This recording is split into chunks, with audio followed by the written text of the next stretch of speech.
anugerah-Mu yang Kau limpahkan di dalam kehidupan kami. Kami bersyukur untuk semuanya itu Tuhan. Sungguh besar karya keagungan-Mu yang Kau nyatakan dalam kehidupan kami Tuhan Yesus. Sungguh terpujilah Engkau Allah kami yang sungguh menjadi sumber keselamatan bagi kami. Terima kasih Tuhan Yesus, terima kasih. Kami bersyukur Tuhan pada malam hari ini yang Engkau izinkan kami boleh mendengarkan kesaksian karya keagungan-Mu Tuhan yang Engkau nyatakan atas diri saudara kami, Bro Ivan. Silakan mau membagikan kesaksian.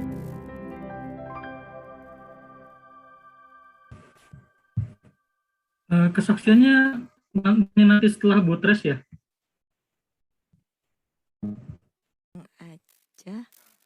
Sekarang aja. Sekarang aja.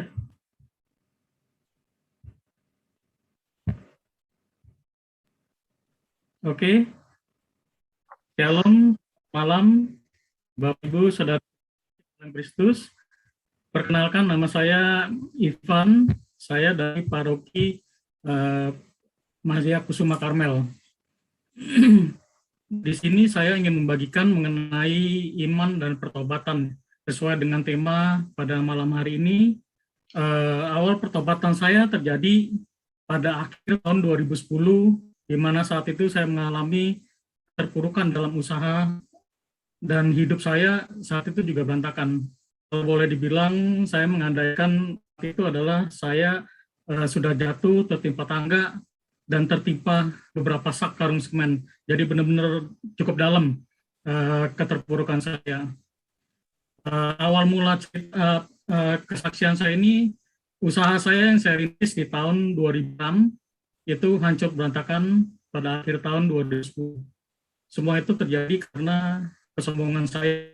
Karena dulu waktu awal saya merintis usaha, saya merasa, wah, saya seperti hebat nih, saya punya usaha sendiri, saya bisa mengatur sendiri, semua saya bisa mengatur sendiri. Sampai akhirnya saya tidak mendengarkan apa kata orang gitu, terutama papi saya.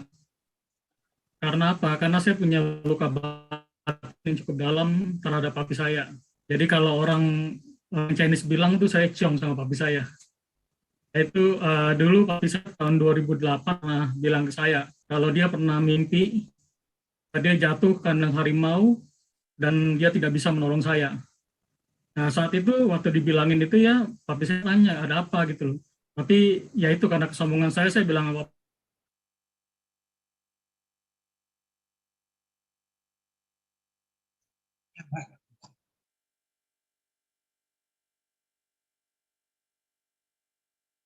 Ya pada saat tahun 2010 itu saat saya berantakan. Dari papi saya udah bela-bela bantu saya sampai dia jual rumah yang dia beli dengan susah payah. Terus saya jual 2 mobil saya dan itu benar-benar tidak menutup tagihan-tagihan saya. Jadi saat itu saya benar-benar dalam keterpurukan. Nah pada saat saya dalam keterpurukan itu, saat itu saya hanya punya 2 pilihan. 2 pilihan itu apa? Saya bertobat atau saya mengakhiri hidup saya. Nah saya udah mulai pada saat itu saya pikir udah saya coba lihat asuransi yang punya apa aja. Nah saya coba hitung-hitung nih, saya bisa dapat ininya berapa banyak gitu. Ternyata asuransi itu tidak bisa menerima klaim orang yang mengakhiri hidup dengan bunuh diri. Jadi akhirnya pilihan saya pinggirkan. Nah tinggal satu pilihan itu saya bertobat. Nah pada saat saya bertobat itu, pada saat saya menyendiri di kamar, itu saya dikasih firman Tuhan, yang boleh dibilang dulu saya Katolik KTP, jadi saya jarang sekali baca firman Tuhan. Nah Tuhan kasih saya ayat di Matius 6 ayat 33. Matius 6 ayat 33 saya pikir apa gitu loh ayatnya. Akhirnya saya mengambil kitab suci, saya baca. Nah di situ tertulis, maka carilah dahulu kerajaan Allah dan kebenarannya, maka segalanya akan ditambahkan kepadamu. Nah itu yang menjadi titik balik saya. Jadi pada saat itu saya bertobat melalui komunitas dari Butres, komunitas metanoia. Nah di situ saya didoakan waktu awal pertama kali saya ikut retret, saya nggak mengalami apa-apa gitu. Karena apa? Karena di dalam diri saya tuh masih ada saya bangun satu tembok yang besar yang Tuhan sendiri tidak bisa akan menghancurkan, seperti Wahyu 3 ayat 20 ya, yang ada handle pintu, yang ada di depan handle itu ada di dalam, di luar itu tidak ada handle pintu. Nah itu yang terjadi di saya. Jadi bilang, kamu tidak menghancurkan tembok itu, aku tidak bisa membantu kamu. Nah disitulah mulai pertobatan saya. Dan saya pada saat saya mengikuti retret kedua, saya benar-benar bertobat, saya benar-benar melepaskan semuanya, dan itu benar-benar terjadi pemulihan. Saya merasakan damai, sukacita. Apalagi setelah Butres mendoakan saya merasakan resting, saya berdi padang rumput yang hijau. Nah itulah awal pertobatan saya. Tetapi setelah saya bertobat, setelah saya ikut retret, apakah semua permasalahan saya selesai? Tentu tidak. Karena disinilah Tuhan menguji iman saya. Apakah saya mau mengandalkan Dia, atau saya tetap mau memakai kekuatan saya seperti dulu. Akhirnya saya beriman. Saya bilang sama Tuhan, Tuhan, saya mau mengandalkan Engkau, dan saya tidak mau memakai kekuatan saya lagi. Dari situlah saya pasrah. Saya pasrah kepada Tuhan.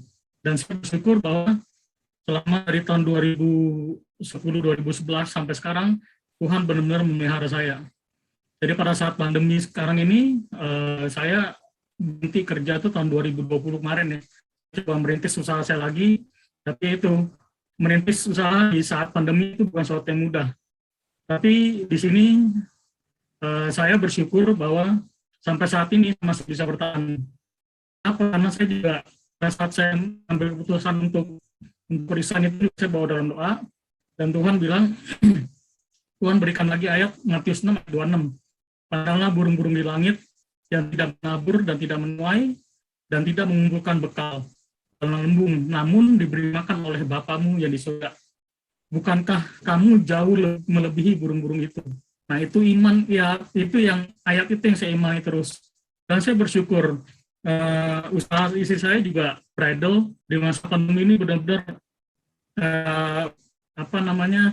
nggak ada, boleh dibilang masukannya nggak gitu banyak lah, karena banyak orang yang mau menikah tapi di pending, seandainya mereka sudah mau menikah paling cuma berkatan dan resepsi juga cuma sedikit orang gitu loh. Tapi saya bersyukur di sini bahwa Tuhan terus memelihara saya, dan ayat inilah yang saya imani terus dalam hidup saya, bahwa Tuhan selalu memelihara saya, dan saya benar-benar bersyukur bahwa dengan iman saya, dengan pertobatan saya, mujizat yang saya alami sekarang itu adalah benar-benar Tuhan menyayangi saya. Dan saya bersyukur kalau dulu saya tidak bertobat, dulu saya mengambil keputusan untuk mengakhiri hidup, saya tidak bisa bertumbuh, saya tidak bisa seperti sekarang ini.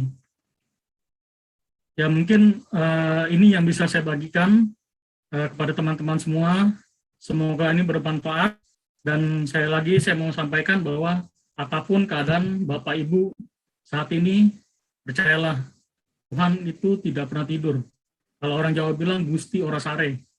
Ya itu yang boleh kita pegang dan kita percaya. Terima kasih, Tuhan Yesus memberkati. Terima kasih, Bro Ivan. Sungguh pengalaman kesaksian yang sungguh luar biasa. Di saat kita bersyukur, kita percaya dan penuh ketaatan di dalam Tuhan. Mujizat Tuhan boleh Tuhan nyatakan atas diri kita. Sungguh itulah di dalam mujizat kita bersyukur pada Tuhan terus dalam keadaan apapun. Saat ini saya juga ingin mengajak Bapak Ibu yang ada di rumah, walaupun dalam keadaan apapun kita saat ini, mari kita tetap percaya kepada Tuhan, kita tetap berserah kepada Tuhan. Tuhan Yesus masih sanggup, Tuhan Yesus kita sungguh luar biasa.